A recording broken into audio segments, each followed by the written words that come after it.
You have to understand price points matter as well. And also the amount of products you sell. So for e-commerce, we can send more campaigns and make more money and people will buy more frequently. But if you're talking about a service base that's selling like a $2,000 course, you'll know that your nurture process, the process that that customer is going to go through is going to be a little longer before they convert.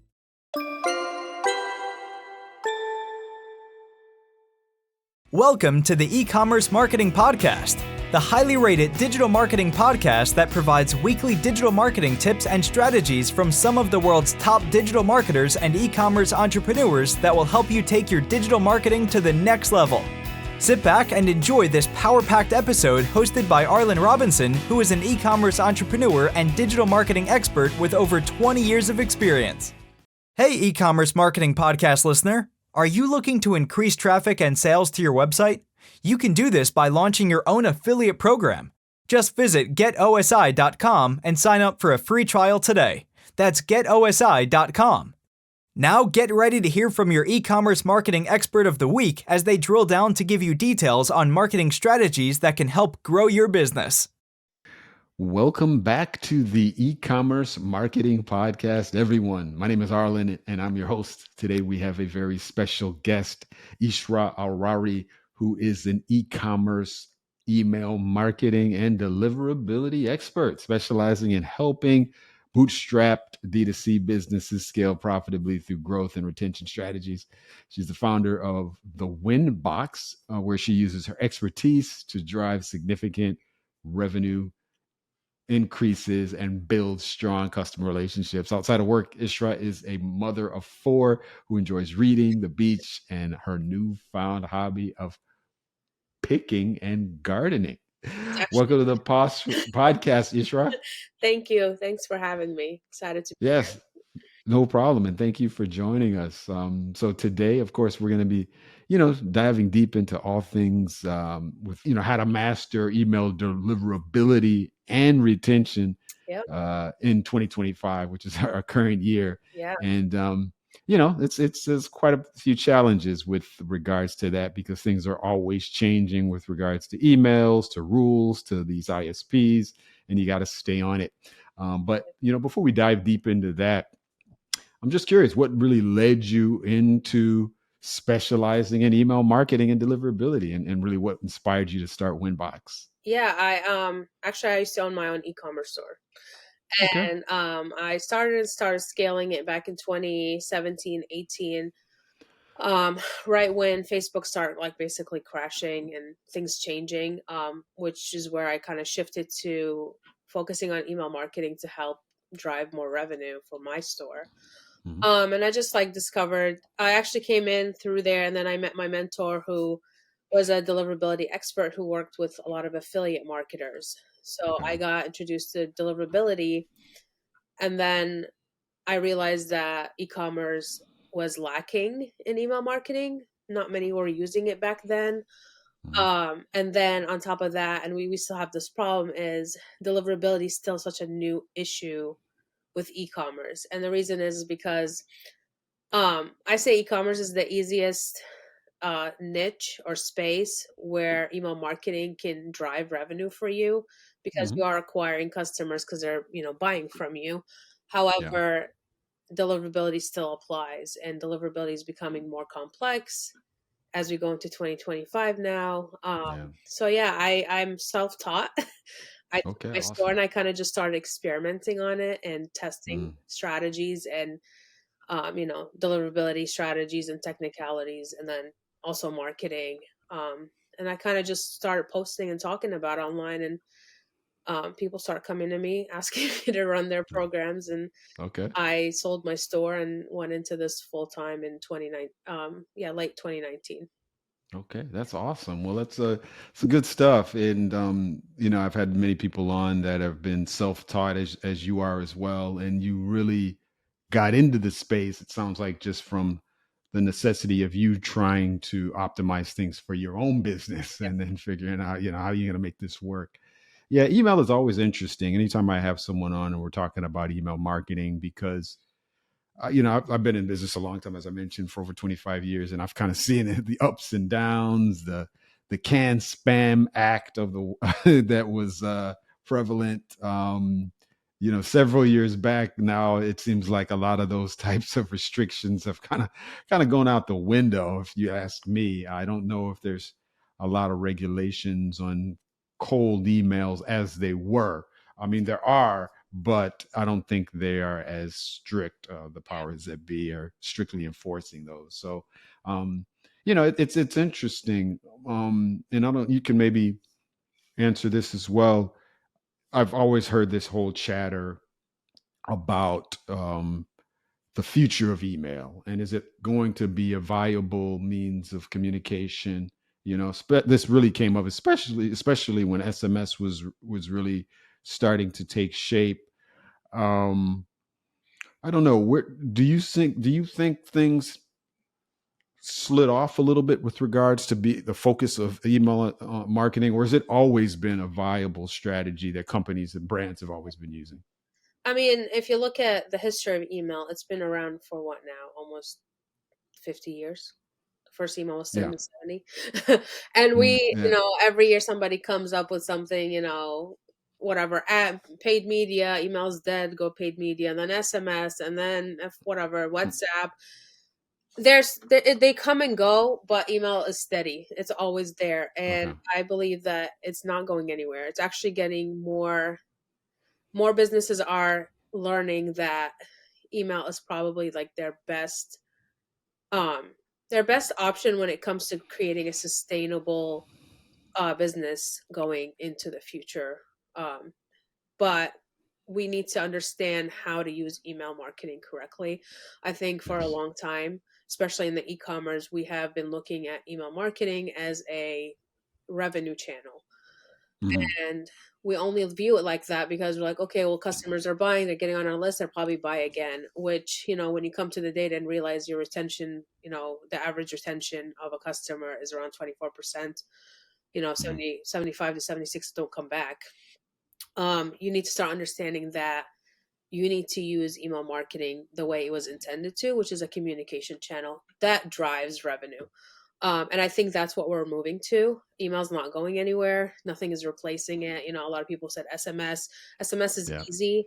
It's more visible, but it's very invasive. And people Hmm. have testified to their annoyance of, getting bombarded by like daily by, SMS messages, where email, no matter how many you send, it's there when you need to check it, but it's not invasive enough that it distracts you from your daily, life Yeah. activities. So no, I don't think it's going anywhere. I think um it's getting more sophisticated. Yeah. And you mentioned can spam. Can spam is like the bare minimum. It's just kind of like the guideline that you should start. But Right. as we saw last year with Google and Yahoo, the regulation shift has gone from the Can Spam Act and putting the responsibility on the sender, and now Yeah. Google and Yahoo coming in and saying, no, we're not allowing you even into the inbox until you become a responsible sender, which is great Mm. because Google and Yahoo want to create a better user experience for their um, users. And Mm. email marketers need to understand that you can't abuse this channel just to milk out, every single dollar out of your customers. So Yes. it's getting sophisticated. It is not going away though. Yeah. Yeah. I tend to agree. Um, Last year with the changes that Google and Yahoo did make, yeah, I found it interesting that it kind of things were being put on these ISPs to, um, I guess you could say, hold these brands and people that send mass emails, Right. hold these brands accountable for it. So, um, the bottom line is they were looking at their end user and creating the best experience for them, and it makes sense. And I think it is definitely for the good, because you know if those things weren't in place, I think it would be very easy to really just abuse email, and then you start dealing with just all of these senders, just people getting tons and tons of spam email, and it just I think becomes really, really difficult to manage. Now, Right. Many businesses, speaking of, email and these various tactics to reach the end customer, many businesses I've seen still use outdated email tactics with regards to design, with regards to, just doesn't seem like there's a standard that most Yeah. brands stick with. It's kind of the wild, wild west still with regards to, the layout and design of emails. What would you say is one major mistake that you've seen that brands need to just stop making immediately? So in terms of mistakes, and this we see this, and there's like two school thoughts here, and I get it, but at the same time, like it doesn't matter what you think is right. It's what Gmail and Yahoo and the big mailbox providers think and how they Yes. will allow you into the inbox. But I think the Right. biggest one e-commerce make is treating emails as a magazine catalog. Big, Hmm. beautiful, one image or too many images or heavy images, relying heavily on design Hmm. versus really speaking to a customer through emails. And you Right. see this a lot. Like a lot of brands will, look at agencies and they're like, oh, they create beautiful emails, but do they convert? And Hmm. that's the real question, is that something can look great and, you can admire it, but if it doesn't move you to act, is it really effective?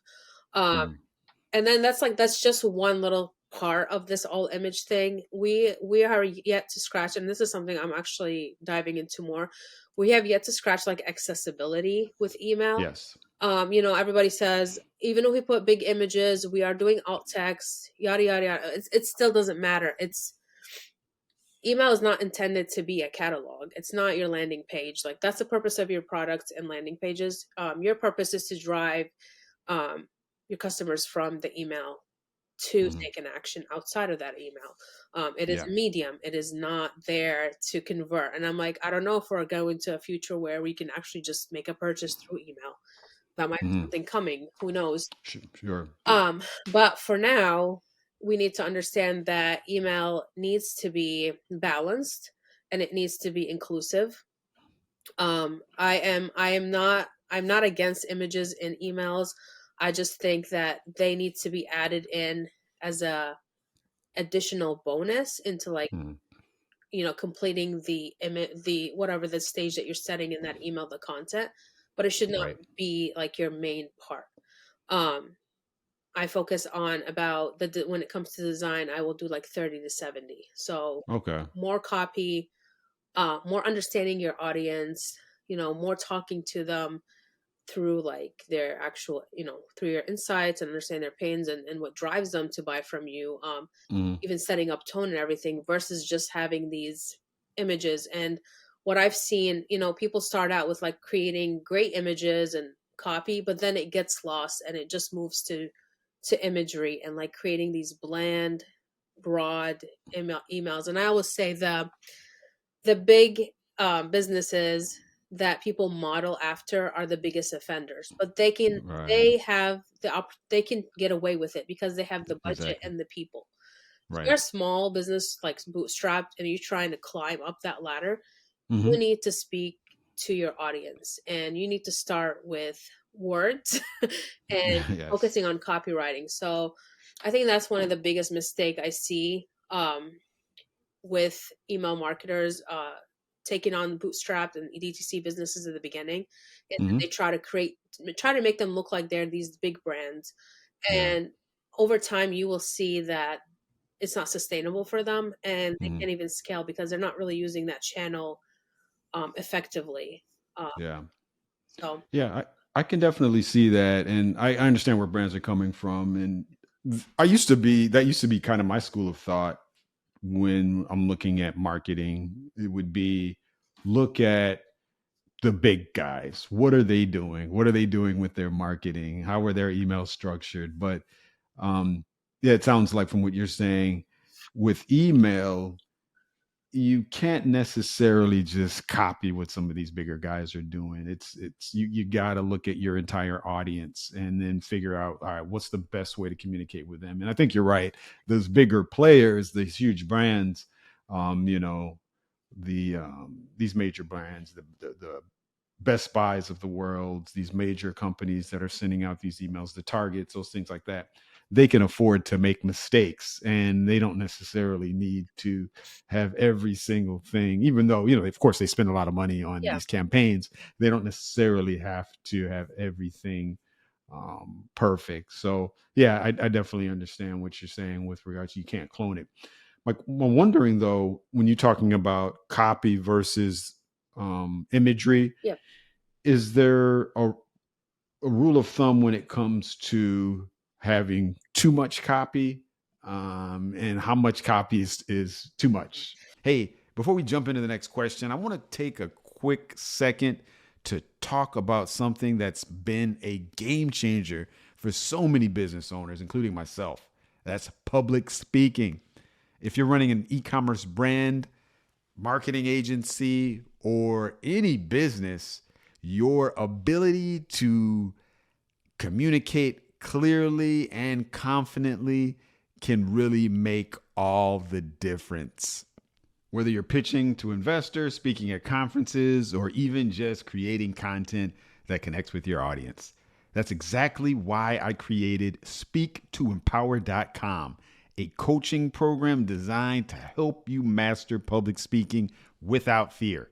You can start with my free 10-day course where I walk through essential strategies to overcome nervousness, engage in the audience, and speak with confidence. And if you want to go even deeper, I offer weekly virtual group coaching sessions and one-on-one coaching tailored to your needs. So if you've ever felt like you could be more confident on camera, on stage, or even in day-to-day business conversations, head over to speaktoempower.com and get started for free today. All right, now back to the episode. Yeah, I get that question a lot too. Like, do we just switch to, writing, like I'm writing an email to a friend kind of copy, or what kind of writing for e-commerce, I always say, I've mastered the punchier short copies. You need to say a lot Okay. in as little words as possible.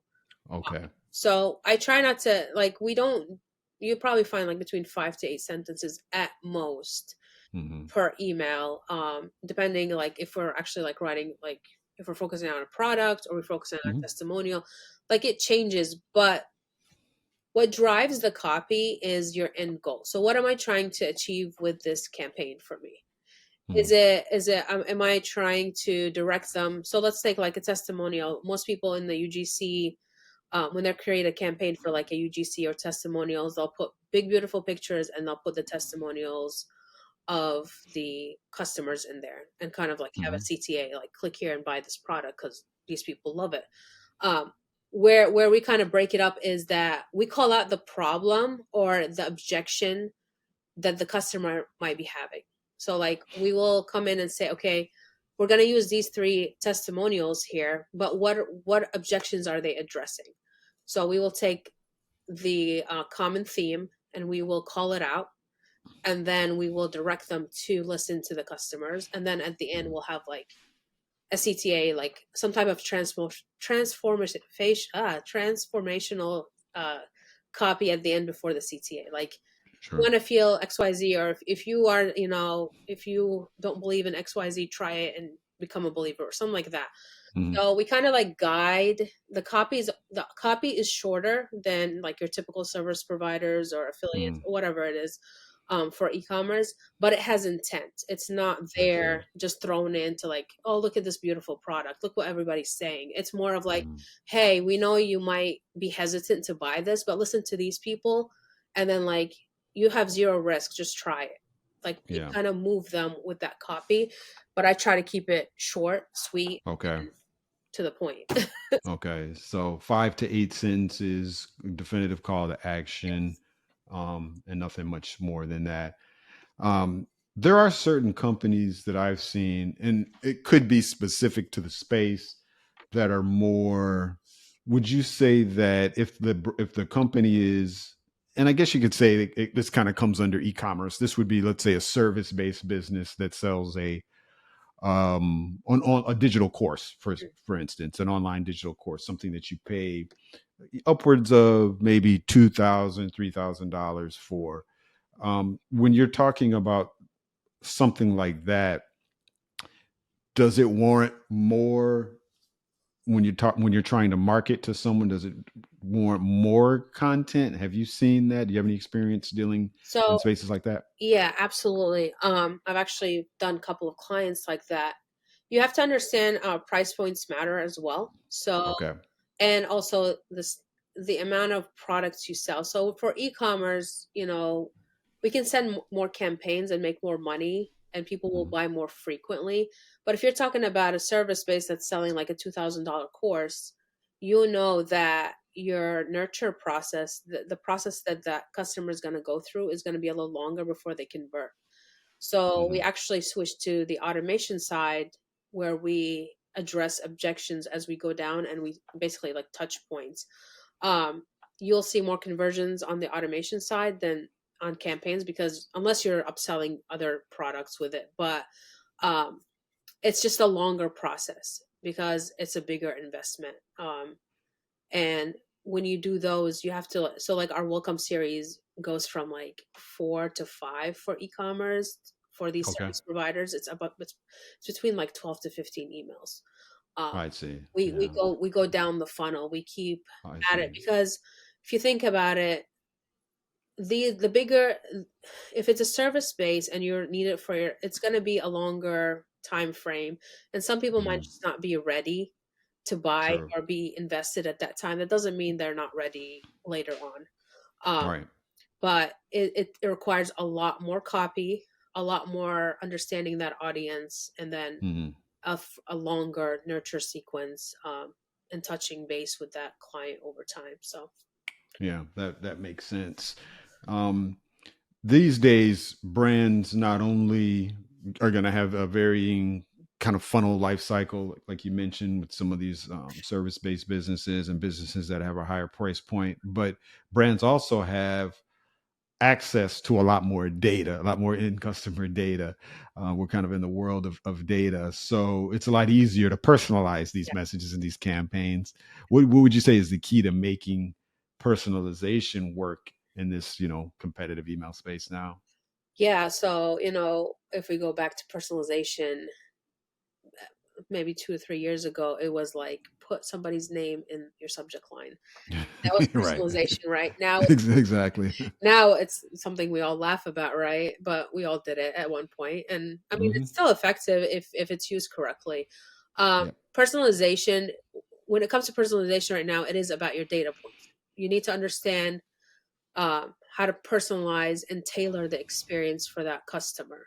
So you need to look at like their life cycle product buying habit. So like, a customer A might buy every 90 days, where customer B only buys once a year. You need to understand when to contact different customers based on their behavior, and when they actually purchase.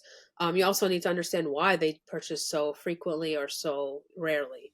Um, all of that, like taking into account the data points. I've seen a lot of mistakes happen with like segmentations when it comes to personalization.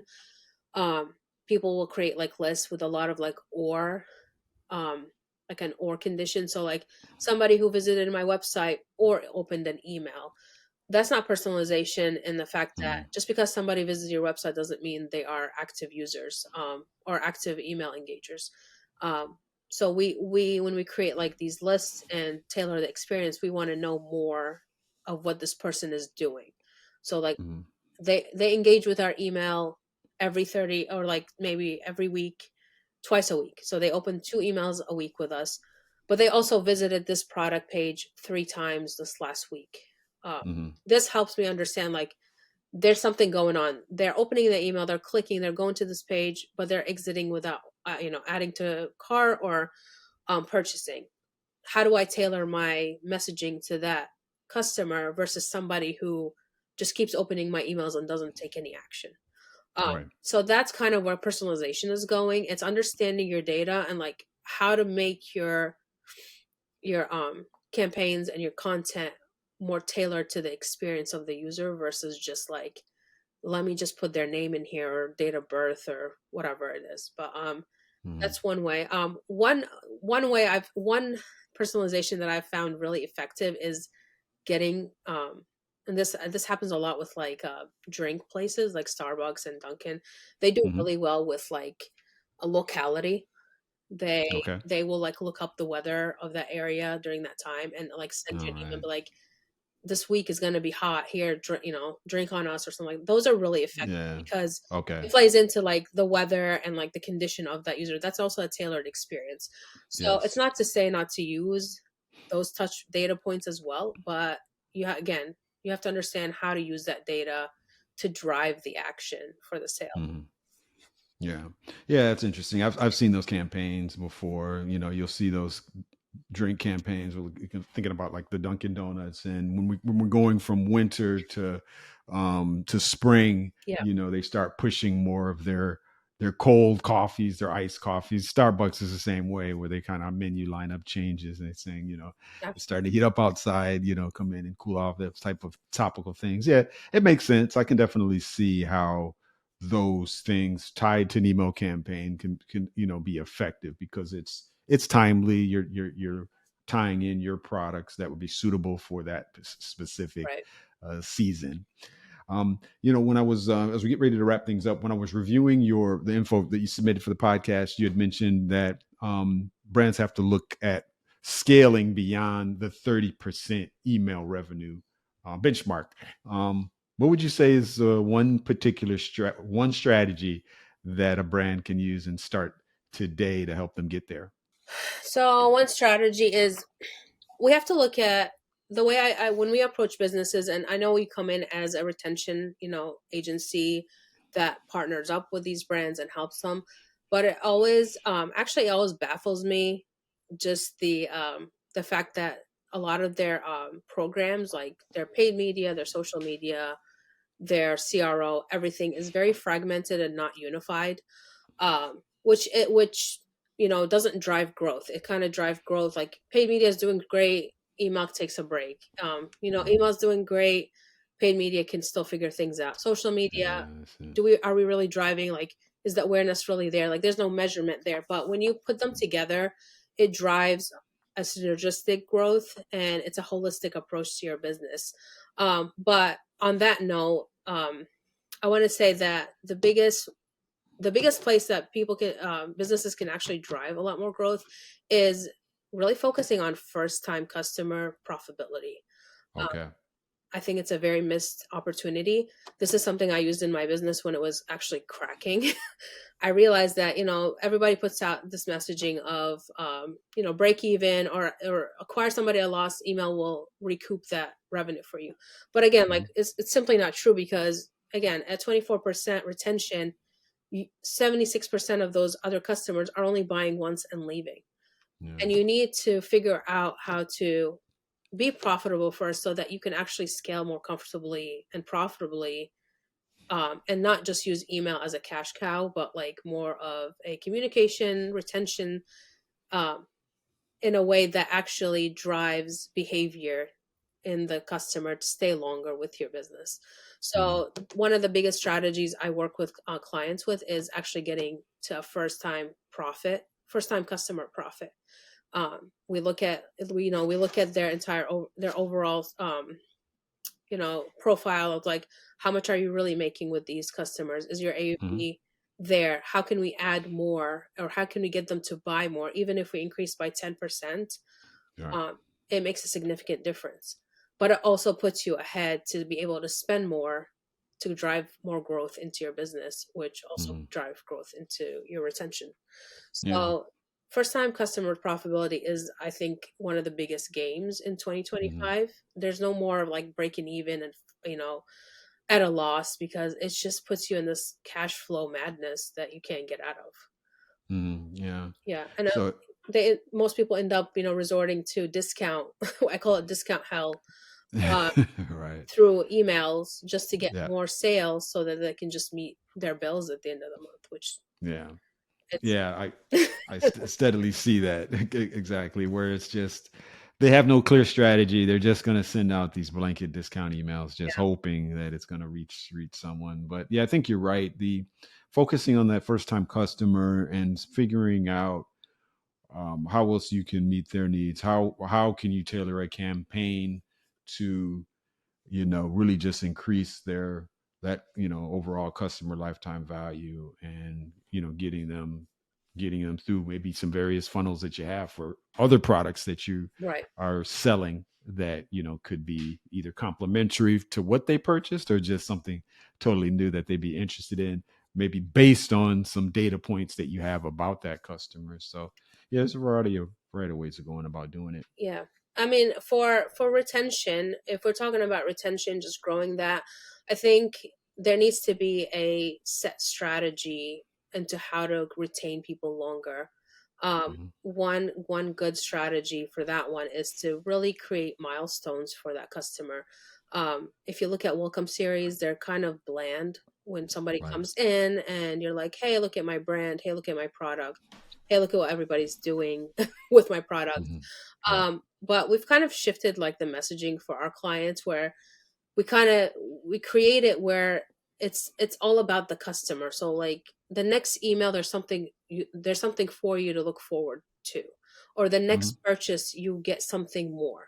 So like creating that milestone strategy for customers will bring them back. And again, people who do this really well are drink places. They give you Yeah. points for free products as you Hmm. purchase, and they show you that bar.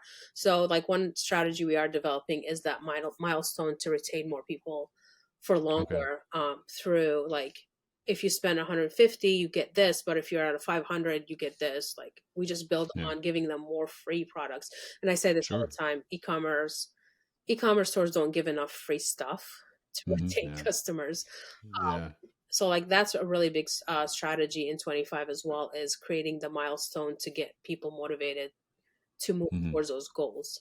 Because it's Gotcha. measurable, it's easier for them to get to versus just hoping, to get more sales. So Exactly. Well, that's great. Thank you for sharing that. And I think that's an awesome strategy that, like you said, brands aren't doing enough of, getting that free product out there. Um, well, Isra, this has been an awesome conversation. I definitely appreciate having you on. I've learned a ton. I know our listeners and viewers have as well. Before we let you go, I always like to switch gears just so our audience can get to know you a little bit better. If you don't mind sharing one closing fun fact about yourself that you think we'd be interested to know. oh, I think it was written wrong in my bio, but I am a pickling connoisseur now. So Okay. that's an Okay. interesting fact about me. I've actually gotten into I've been in the email marketing so long that I'm Hmm. trying to like pull away from this, but like Gotcha. I'm also a generalist in all things. I love to learn everything, ins Sure. and outs. So Hmm. while we do a lot of retention strategy, my clients get the benefit of everything else because I've been in their shoes before too. So Okay. it's fun to have somebody on your team that you can rely on. Um, you know, and that's just a little fun fact about me. I just like to read a lot and learn Gotcha. everything.